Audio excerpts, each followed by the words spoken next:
New Zealand is known around the world for its beautiful natural environment. We have a reputation for being clean and green, and our agriculture and tourism sectors thrive because of it.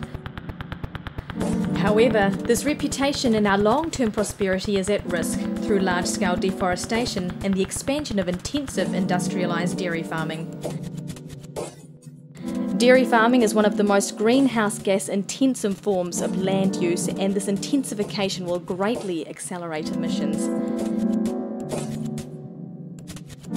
Taken on the 4th of April, this footage shows the reckless conversion of forestry land to intensive dairy currently happening in the Tahorakuri forest, northeast of Taupo in the central North Island. This is a familiar sight throughout New Zealand and is set to continue well into the future as the government-owned Landcorp has 455,000 hectares of forest earmarked for conversion. That's more than 7 times the size of Lake Taupo and will lead to a massive increase in our greenhouse gas emissions and deal a substantial blow to our clean and green image. As part of the Rainbow Warrior Target Climate Change Tour of New Zealand, Greenpeace took action against this double whammy on the environment. 30 volunteers from around the North Island replanted almost 2,000 native trees on land leased and recently converted by Landcorp to intensive dairy.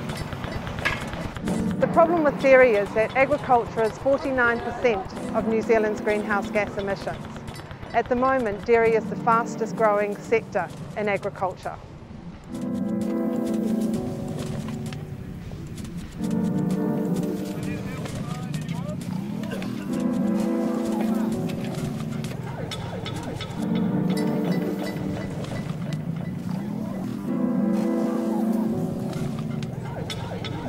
The problem with what Landcorp is doing is that they're busy deforesting, converting to dairy, which is one of the biggest problems with greenhouse gas emissions in New Zealand today.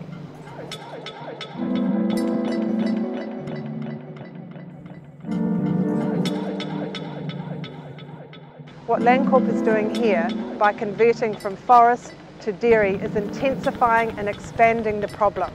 Farming is an important part of New Zealand's economy. But the way in which Landcorp, a state-owned enterprise, is going about it is an intensification and industrialisation of farming, which is contributing majorly to our climate change problem. What we need is environmentally sound and sustainable farming practices in New Zealand today. Well, the first thing to do is to halt the intensification and expansion of dairy farming, because that's causing major problems, in particular contributing to climate change. The second thing we have to do is ensure that agriculture is brought into the emissions trading scheme within the next 2 years. At the moment, agriculture is being let off for the next 5 years and then will be heavily subsidised by you, the taxpayer, up until 2025. Our economy is reliant on a healthy natural environment, and this expansion threatens not only the climate through massively increasing emissions, but also through the contamination of our land and waterways.